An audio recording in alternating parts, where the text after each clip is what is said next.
Good evening friends. आज जो हम लोग टॉपिक डिस्कस करेंगे वो है इशू ऑफ शेयर्स।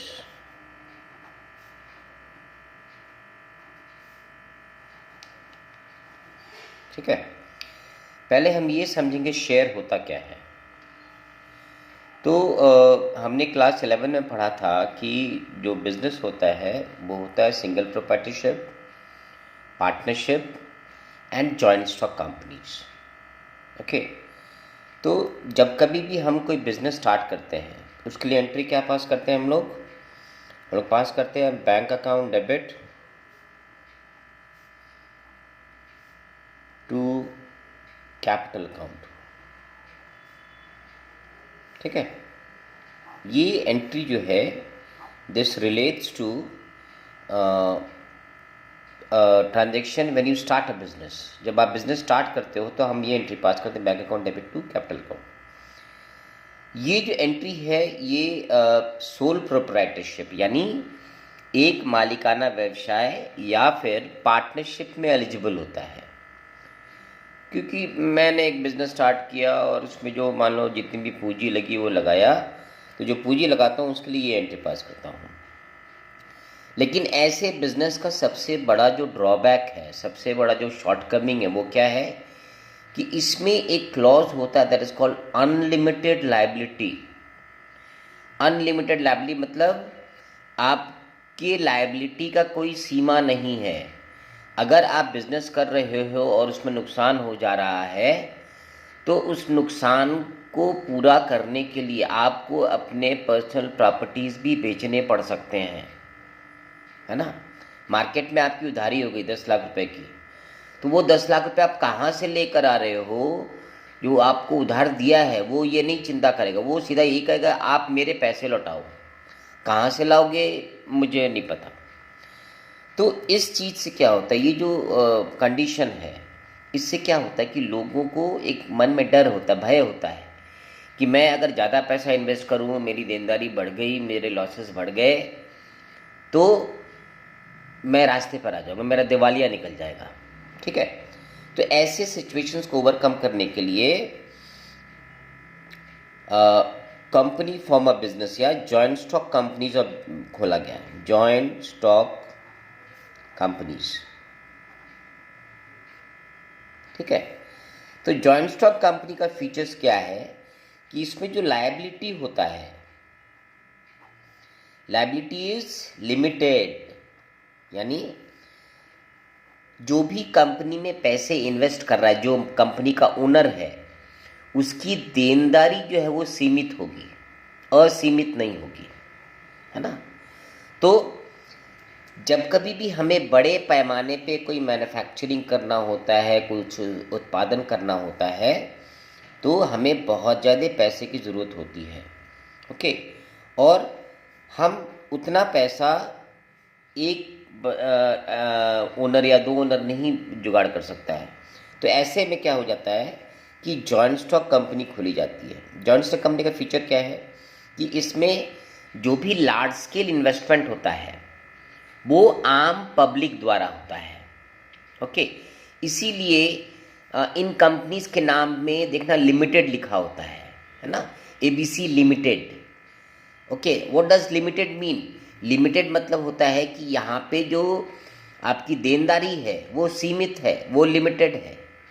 ओके, तो जॉइंट स्टॉक कंपनी, जैसे मान लो एक कंपनी मैंने खोला, उसमें रिक्वायरमेंट है 1 करोड़ रुपए की, है ना, कैपिटल के हिसाब से। तो भैया 1 करोड़ तो एक आदमी या दो बंदा दे नहीं सकता है। तो इसलिए क्या किया जाता है कि इसको छोटे छोटे टुकड़ों में बांट दिया जाता है। मान लो 10 रुपए का एक टुकड़ा बनाया गया, शेयर बनाया गया। ओके, यानी अगर कंपनी को 1 करोड़ रुपए चाहिए तो मार्केट में कंपनी को 10 लाख शेयर्स बेचने होंगे, है ना। So for having a 1 crore capital, okay, you need to sell how many shares? 10 lakh shares of 10 each। ठीक है, अब मान लीजिए मैंने 1000 शेयर खरीदे, ठीक है, तो मैं कंपनी को कितना रुपये जमा करूंगा?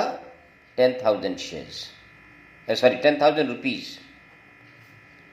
ओके, मान लीजिए आपने 1500 शेयर खरीदे, तो आप कितना जमा करोगे कंपनी को? 1500 इंटू 10, यानी आप 15,000 करोगे, ठीक है। तो we are a part of the public, और हमारी आपकी तरह ही और 100 लोग इसी तरीके से अपने हैसियत के हिसाब से, अपने फाइनेंसेस के हिसाब से शेयर खरीदते हैं। क्लियर? तो जैसे मैंने 1000 शेयर खरीदा, तो मेरी टोटल देनदारी कितनी बन रही है कंपनी को? 10,000 रुपये, ठीक है। और अगर मैंने कंपनी को एक बार 10,000 रुपये दे दिए, तो कंपनी आपसे एक भी पैसे फर्दर नहीं मांग सकती, और आपका स्टेटस क्या रहेगा? You become the owner of the company, shareholders, you are the shareholder and shareholders are the owners of the company. आप कंपनी के मालिक हैं। कितने के हैं? 1000 शेयर के। ओके, तो ये इसकी खासियत है कि आप मालिक भी बनते हो और आपको दायित्व भी पूरी लेनी नहीं होती है। तो ये हो गया इसका बेसिक। अब इसमें मज़ेदार बात क्या है कि ये जो मैंने 1000 शेयर खरीदे और मुझे कितने रुपए देने? एक शेयर पे 10 रुपये। तो कंपनी जो है ये 10 रुपये जो वो आपसे एक साथ नहीं लेती है। कैसे लेती है? जो पहला इंस्टॉलमेंट आपसे कंपनी लेगी उसको कहते हैं हम लोग शेयर एप्लीकेशन, है ना। आप कोई भी चीज़ अगर रिक्वेस्ट करते हो तो आपको अप्लाई करना होता है, तो कंपनी में भी आपको अप्लाई करना होता है। तो मान लो शेयर एप्लीकेशन पर कंपनी ने आपसे 3 रुपये मांगे हैं, ठीक है। तो आपने 3 रुपये सब एप्लीकेशन पे दिया, मतलब कितना रुपये दिया? 3 इंटू 1000, यानी मैं एप्लीकेशन के दौरान कितना रुपये दे रहा हूँ? 3000 रुपये, ठीक है। उसके बाद का इंस्टॉलमेंट को हम लोग कहते हैं शेयर अलॉटमेंट, ठीक है। मान लीजिए कंपनी आपसे 2 रुपये मांग रही है अलॉटमेंट में, तो आप अलॉटमेंट के दौरान कितने रुपये दे रहे हो? 2 इंटू 1000, यानी 2000 रुपये दे रहे हो। और इसके बाद का इंस्टॉलमेंट को हम लोग बोलते हैं शेयर फर्स्ट कॉल, ठीक है। कंपनी मान लीजिए आपसे फर्स्ट कॉल में फिर 3 रुपये मांग रही है, ओके। तो आप फर्स्ट कॉल के वक्त कितने दे रहे हो कंपनी को? 3000 रुपये। और उसके बाद लास्ट जो कॉल होता है उसे हम लोग कहते हैं शेयर फाइनल कॉल, ठीक है। उस वक्त आपसे कंपनी 2 रुपये मांग रही है, ठीक है। तो देखिए कितना टोटल मांग लिया आपसे? 3 2 5 3 8 तो 10, ठीक है। एक कंपनी का एक शेयर का दाम कितना था? 10 रुपये। तो आपसे कंपनी एक साथ नहीं लेकर आपसे कंपनी जो है इस तरीके से इंस्टॉलमेंट्स में पैसे मांग रही है। तो जो 3 रुपये एप्लीकेशन का रेट है, 3 इंटू 1000 3000, 2 इंटू, इस तरीके से आप कंपनी को टोटल कितना पे कर रहे हो? 4 इंस्टॉलमेंट में 10,000 रुपये। क्लियर? यहाँ भी देखो मेरा 10,000 रुपये निकला था। तो ये होता है pattern of financing the companies capital requirements. Clear? अब इसकी एंट्रीज कैसे करते हैं वो हम लोग जानेंगे। क्लियर? तो देखो ये 4 इंस्टॉलमेंट हो गए, है ना। हर इंस्टॉलमेंट का 2 एंट्री होता है, ठीक है। फर्स्ट एंट्री क्या है? फर्स्ट एंट्री को हम लोग बोलते हैं बैंक या कैश एंट्री, और दूसरा एंट्री क्या होता है? Capitalisation entry. ओके, पहले आप पैसे रिसीव करोगे, किस पे? एप्लीकेशन पे। उसके बाद जो पैसे आपने रिसीव करे हैं उसे आप कैपिटल में ट्रांसफ़र करोगे। तो हर इंस्टॉलमेंट के लिए इन 2 एंट्रीज को पास करना होता है, एक जो रिसिप्ट का है उसे, और दूसरा कैपिटलाइजेशन का। तो अगर 4 इंस्टॉलमेंट्स हैं तो टोटल आपके कितने एंट्रीज होंगे? 4 इंटू 2 8 एंट्रीज हो जाएंगे। क्लियर? तो अब एक बात गौर करेंगे कि जो पहला इंस्टॉलमेंट है एप्लीकेशन में बैंक एंट्री पहले होता है, उसके बाद हम लोग कैपिटलाइज करते हैं। क्लियर? और उसके बाद से बाकी जो 3 एंट्री होते हैं, इसमें क्या करेंगे हम लोग, इसमें कैपिटलाइजेशन एंट्री पहले लिखेंगे, उसके बाद बैंक एंट्री पास करेंगे। ओके, ये सीक्वेंस रहेगा। एप्लीकेशन में पहले बैंक एंट्री, उसके बाद कैपिटलाइजेशन एंट्री, उसके बाद जो 3 इंस्टॉलमेंट्स हैं, पहले कैपिटलाइजेशन एंट्री फिर बैंक एंट्री। क्लियर? तो टोटल हमारे 8 एंट्री बनते हैं। तो now will do the journal entries of issue of shares. Okay, तो सबसे पहला एंट्री क्या होता है, एप्लीकेशन का करेंगे और उसको हम लोग क्या करेंगे, पहले बैंक वाला एंट्री पास करेंगे। तो कैसे लिखेंगे हम लोग, बैंक अकाउंट डेबिट। ठीक है, यहाँ पे डेबिट का अमाउंट आ जाएगा टू शेयर एप्लीकेशन, और इसका एक नरेशन पास करेंगे। क्या पास करेंगे, being amount received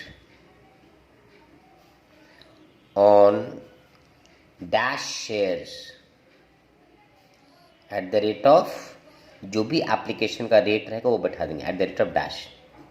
clear? Dash से मतलब जितने कंपनी ने शेयर छोड़े हैं। ये पहला एंट्री हो गया नंबर 1। ठीक है, नंबर 1 का ए। अब नंबर 1 का बी क्या हो जाएगा, एप्लीकेशन का सेकंड एंट्री क्या हो जाएगा, इस पैसे को हम लोग ट्रांसफर करेंगे, इसमें कैपिटलाइज करेंगे। तो क्या एंट्री होगा इसका, share application debit to share capital.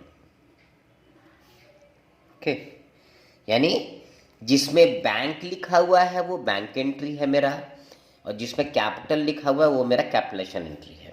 इसका एंट्री क्या पास करेंगे, being amount capitalised on dash shares at the rate of dash. Okay, तो एप्लीकेशन का मेरा दोनों एंट्री कंप्लीट हो गया। Now we move on to the second instalment, that is the allotment. तो अलॉटमेंट के लिए मैंने क्या कहा कि अलॉटमेंट में पहले कैपिटलाइज करते हैं फिर बैंक वाली एंट्री पास करते हैं। तो 2 नंबर इंस्टॉलमेंट का पहला एंट्री क्या हो जाएगा, share allotment account debit to share capital. पहले हमने कैपिटलाइज कर लिया। ओके, नरेशन क्या होगा, जो दूसरा वाला है कैपिटलाइजेशन वाला नरेशन हो जाएगा। ओके, और इसका दूसरा एंट्री क्या हो जाएगा, bank account debit to share allotment.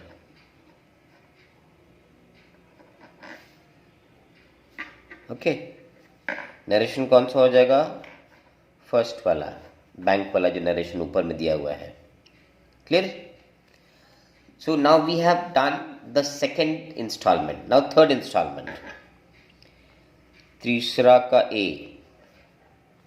तो मैंने क्या कहा था कि second, third, fourth, first you capitalise then you pass the bank entry. Capitalise कैसे करेंगे, share first call account debit to share capital. Okay, narration pass कर देंगे। इसमें कौन सा पास करेंगे, कैपिटलाइजेशन कैपिटल वाला नरेशन पास करेंगे। और इसकी दूसरी एंट्री क्या होगी, bank account debit to share first call. Okay, sorry, not there, here. Okay, narration same। तो ये हो गया थर्ड वाला एंट्री।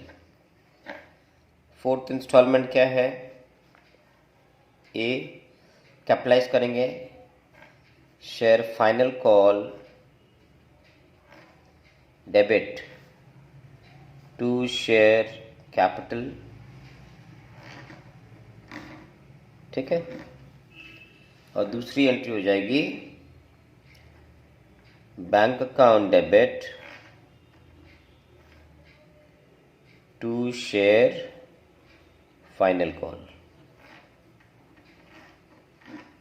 ठीक है।